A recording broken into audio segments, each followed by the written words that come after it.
इस white board पे डालूँ तो ये देखो, ये एब्जॉर्ब नहीं होगी, ये एड्जॉर्ब हो गई।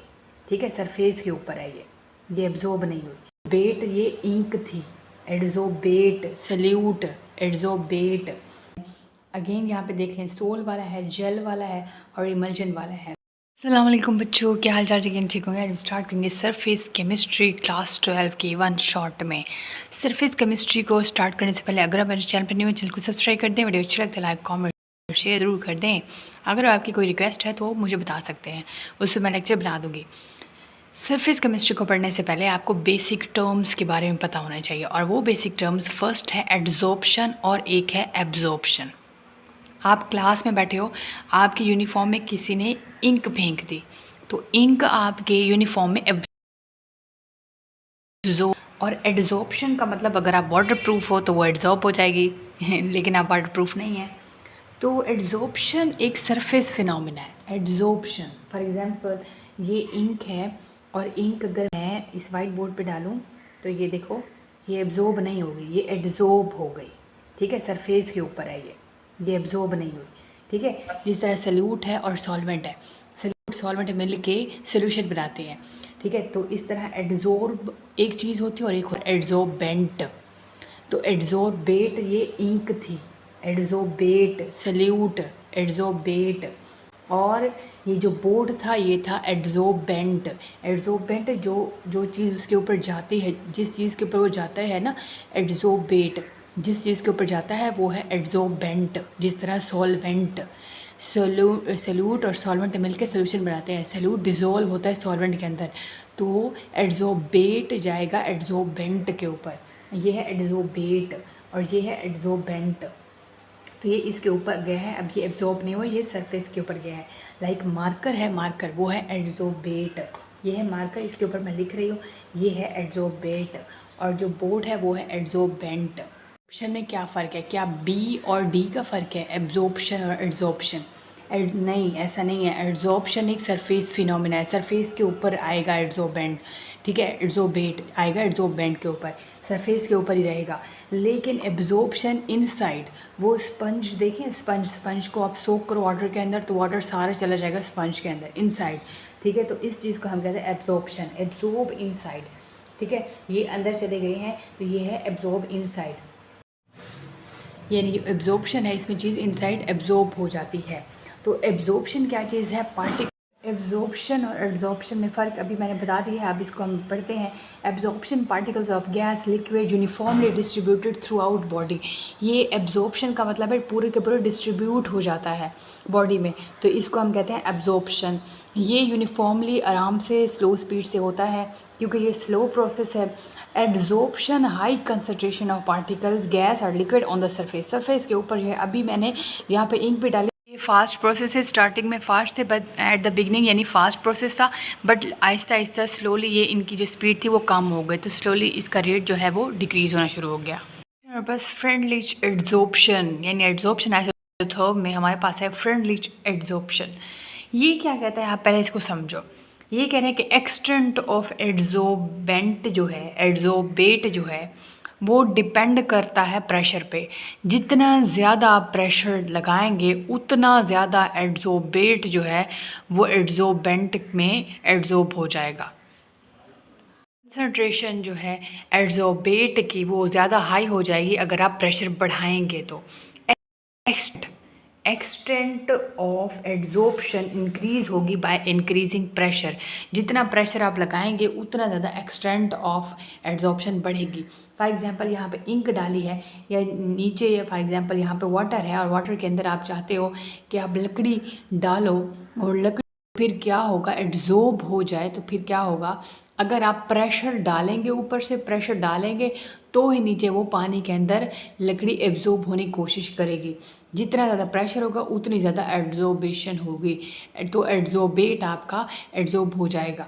लेकिन अगर आप प्रेशर तो बढ़ा रहे हो और नीचे टेम्परेचर भी बढ़ा देते हो तो फिर एड्जॉर्प्शन प्रॉपर नहीं होगी। क्यों नहीं होगी? क्योंकि ऊपर से तो आप प्रेशर लगा रहे हो कि एड्जॉर्प्शन हो जाए, लेकिन आपने नीचे से टेम्परेचर बढ़ाया हुआ है, तो वो तो एड्जॉर्प्शन कैसे होगी? नहीं हो सकेगी। तो मतलब डायरेक्टली प्रोपोर्शनल है, एड्जॉर्प्शन है प्रेशर के। जितना प्रेशर इंक्रीज़ करेंगे उतनी ज़्यादा एड्जॉर्प्शन इंक्रीज़ होगी, और जितना टेम्परेचर बढ़ाएंगे उतनी ज़्यादा एड्जॉर्प्शन जो है वो कम होगी। यहाँ पे देखिए एक्सटेंट है, एक्स एम है हमारे पास, इक्वल है के और पी के। ये 1n क्या है? ये 1n लाई करता है 0 और 1 के वैल्यू के दरमियान। ऑप्शन आइसोथर्म है हमारे पास फ्रंट लिश वाली।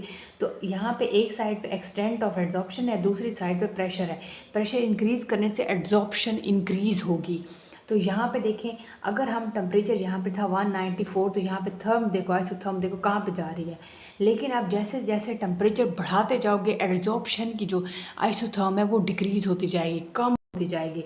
आप टेम्परेचर बढ़ाओगे तो यहाँ पे देखें 273, तो इसकी बिल्कुल ही गिर गई है, इसकी थर्म एड्जॉर्प्शन वाली।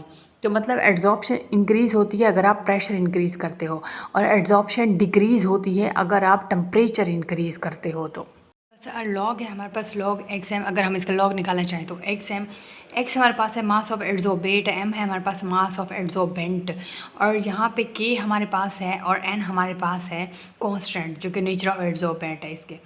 नेक्स्ट पी जो है वो हमारे पास है प्रेशर, और 1/n वैल्यू की लाई करती है 0 और 1 के दरमियान। अगर हम इसका 1/n का लॉग लेना चाहें तो दोनों साइड से हम लॉग लेंगे, लॉग एक्स और एम, लॉग के पी 1 और n।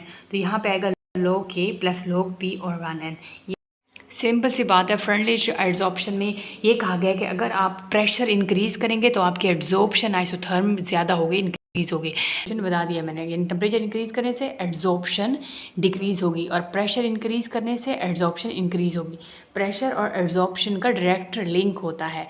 जितना प्रेशर बढ़ाएंगे उतनी एड्जॉर्प्शन बढ़ेगी, जितना टेम्परेचर बढ़ाएंगे तो एड्जॉर्प्शन डिक्रीज़ होगी। नेक्स्ट है हमारे पास कोलाइड्स, मोस्ट इम्पोर्टेंट यहाँ पे है कोलाइड्स। ये एक हेट्रोजेनस सिस्टम है।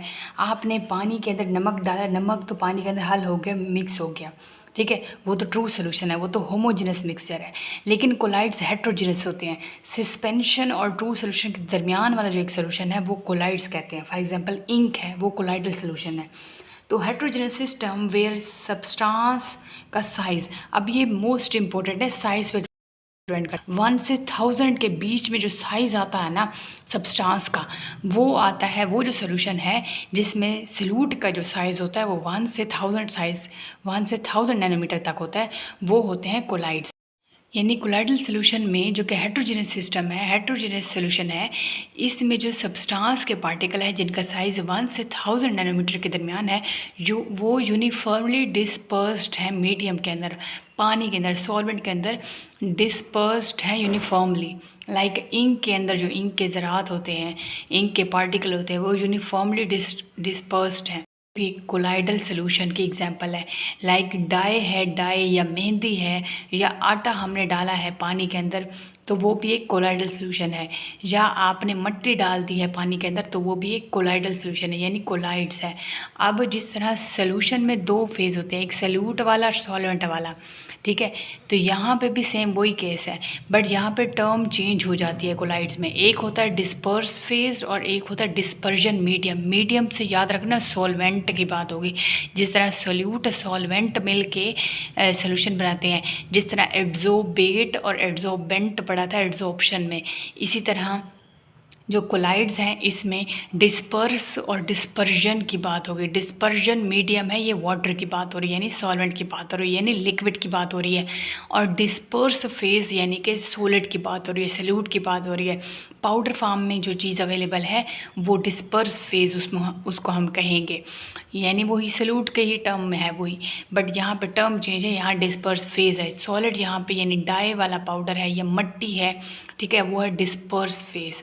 और डिस्पर्जन मीडियम, ये जो डाई के अंदर हम वाटर डालते हैं, मिक्स करते हैं, या मेहंदी पानी के अंदर डालते हैं, तो ये जो पानी है ये असल में डिस्पर्जन मीडियम है। और मेहंदी जो है वो डिस्पर्स फेज़ है, सॉलिड जो है डिस्पर्स फेज़ है, डाई जो है डाई पाउडर वो डिस्पर्स फेज़ है। है क्लासिफिकेशन ऑफ कोलाइड, जिसमें physical states of DP and DP. ये डीपी और डीएम क्या चीज़ है? डिस्पर्स फेज और डिस्पर्जन मीडियम की फिजिकल स्टेट्स आती हैं। फिर नेचर ऑफ इंट्रैक्शन यानी डिस्पर्स फेज डिस्पर्जन मीडियम का नेचर ऑफ, और इसके types of particle dispersion disperse phase के टाइप्स ऑफ पार्टिकल कैसे हैं, ये 3 आते हैं क्लासिफिकेशन ऑफ कोलाइड्स में। फर्स्ट देखें तो डिस्पर्स फेज और डिस्पर्जन मीडियम के फिजिकल स्टेट्स में देखें तो पहला आता है सोल्स।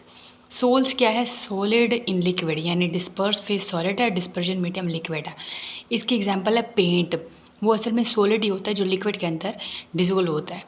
नेक्स्ट जो टाइप है वो है जेल्स, यानी लिक्विड सॉलिड के अंदर है, लिक्विड डिज़ोल्व है सॉलिड के अंदर, यानी चीज़ की एग्जाम्पल है। नेक्स्ट है इमल्जन, यानी दोनों के जो डिस्पर्स फेज डिस्पर्जन मीडियम है वो लिक्विड लिक्विड है, दोनों डिस्पर्स फेज और डिस्पर्जन मीडियम। लाइक मिल्क है, मिल्क पानी के अंदर डालें तो डिस्पर्स फेज और डिस्पर्जन मीडियम दोनों लिक्विड हैं। अब हम चलेंगे टेबल्स की तरफ।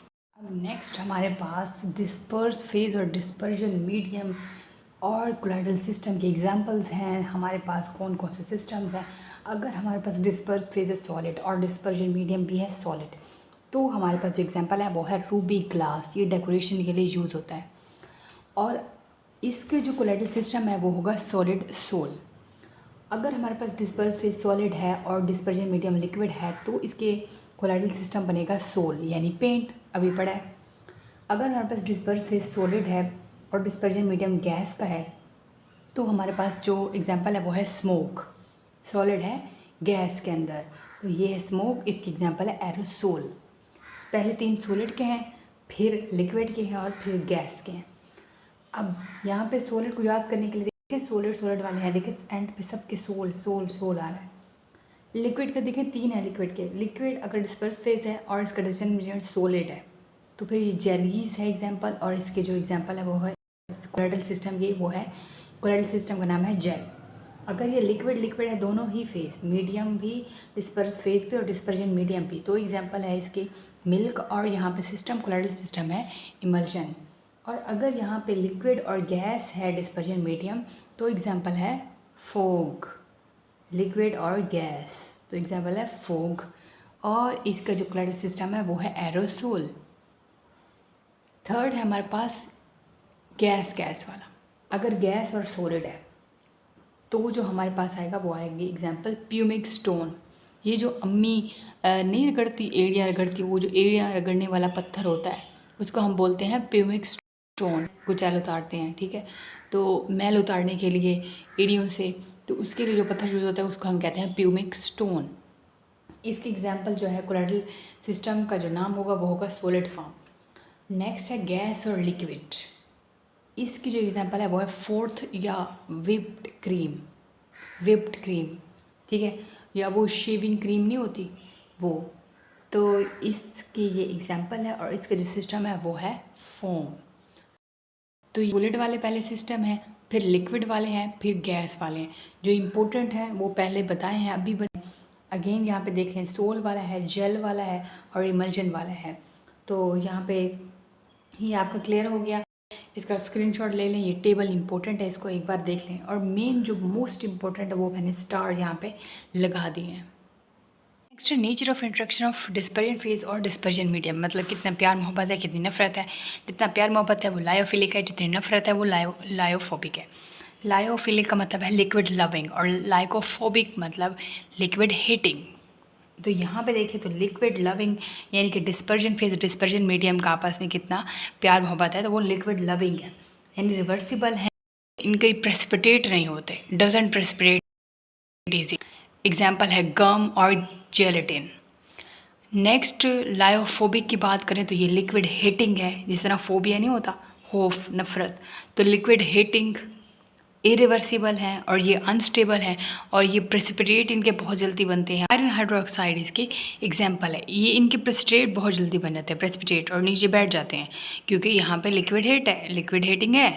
तो यहाँ पे गम और गैलेटिन की एग्जांपल देखें तो जो पानी के अंदर जो है वो आटा हम मिक्स करें तो वो मिक्स हो जाता है और उससे गम बनती है। पुराने ज़माने में ऐसे होता था कि गम से, इस गम तो होती नहीं थी तो आटे और पानी से वो मिक्स करते थे तो उसे चिपकाते थे बुक्स वगैरह, ठीक है, तो ये ऐसा होता है। तो आजकल तो एक गम है और बहुत सारी और चीज़ें हैं। अब टाइप्स ऑफ पार्टिकल्स देखें डिस्पर्स फेज के लिहाज से, तो कुछ होते हैं मल्टी मालिक्यूलर, यानी रिएक्शन होगी मालिक्यूल्स की, ठीक है, और उनका साइज़ देखो बहुत ही कम होता है, 1 नैनोमीटर। कुछ होते हैं मैक्रोमॉलिक्यूलर, बहुत बड़े होते हैं, यानी कि मॉलिक्यूल का साइज़ 1 नैनोमीटर से ज़्यादा होता है।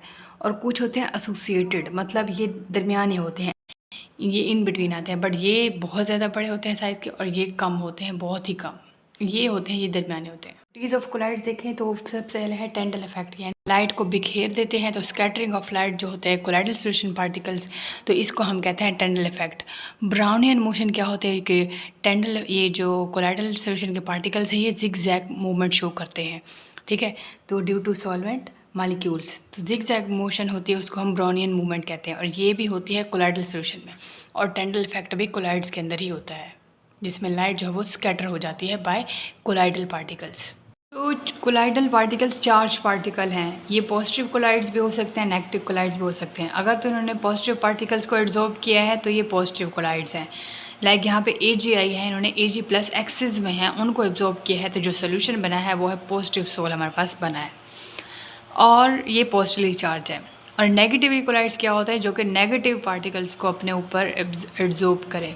तो यहाँ पे देखें हमारे पास FeCl3 है, सोडियम हाइड्रोक्साइड के मौजूद के अंदर, ये पूरा का पूरा जो सोल्यूशन है वो नेगेटिव सोल है।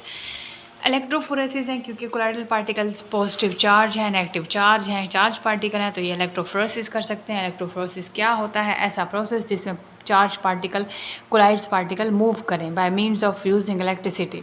हमने यूट्यूब ली है और यूट्यूब के अंदर कोलाइडल पार्टिकल लाए हैं, पॉजिटिव वाले कोलाइडल पार्टिकल डाल दिए, इसको कनेक्ट कर दिया है हमने इस ट्यूब को बैटरी से। जब हम करंट अप्लाई करेंगे तो पॉजिटिव चार्ज जाएंगे कैथोड की तरफ, यानी चार्ज पार्टिकल मूव करते हैं, कोलाइड पार्टिकल मूव करेंगे। इलेक्ट्रोफोरेसिस क्या है, movement of colloidal particles in solution due to applied electric potential. जब हम करंट प्रोवाइड करेंगे तो कोलाइडल पार्टिकल मूव करेंगे, इनकी मूवमेंट होगी, क्योंकि ये चार्ज पार्टिकल हैं।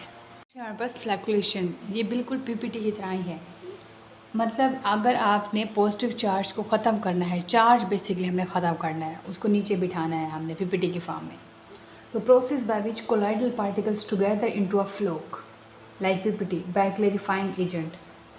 यहाँ पे देखिए हमारे पास एक कंटेनर है और उसमें चार्जेस हैं, हमारे पास कोलाइडल पार्टिकल्स हैं प्लस वाले, तो हम ऐसी कौन सी चीज़ डालेंगे कि ये चार्जेस नीचे बैठ जाएँ, क्योंकि इनकी तरह फोर्सेस रिपल्शन फोर्सेस हैं, तो हम ऊपर से कोई नेगेटिव चीज़ वो लेंगे ताकि ये इनको बिठा दे नीचे। तो नेगेटिव हम चार्ज लेंगे तो ये नीचे इसको बिठा देंगे। तो हमने इसको चार्ज को ख़त्म करना है बाय वैनिशिंग चार्ज। हमारे पास है पॉजिटिव यहाँ पे चार्ज, तो ऊपर से हम पुट करेंगे नेगेटिव चार्ज, तो ये वैनिश हो जाएंगे और नीचे बैठ जाएंगे। अच्छा, तो यहाँ पे हमारे पास है हार्डी-सोल्जे रूल है हमारे पास, वो ये कहता है कि अगर हमने जितना ज़्यादा आयन होगा, यानी जो ऊपर से हम आयन डाल रहे हैं जितना ज़्यादा होगा, उतनी ज़्यादा फ्लैकुलेशन उतनी ज़्यादा होगी। कैसे, अगर यहाँ पे फॉर एग्जांपल हम लें, यहाँ पे 3 नेगेटिव आयन्स हैं, यहाँ पे ये कोलाइडल पार्टिकल है, चार्ज पार्टिकल, यहाँ पे 3 नेगेटिव आयन्स हैं, और अगर हम इसके ऊपर कितने लें आयन्स प्लस वाले कि ये नीचे बैठ जाए, ये ख़त्म हो जाए, तो हम लेंगे 3 सोडियम आयन।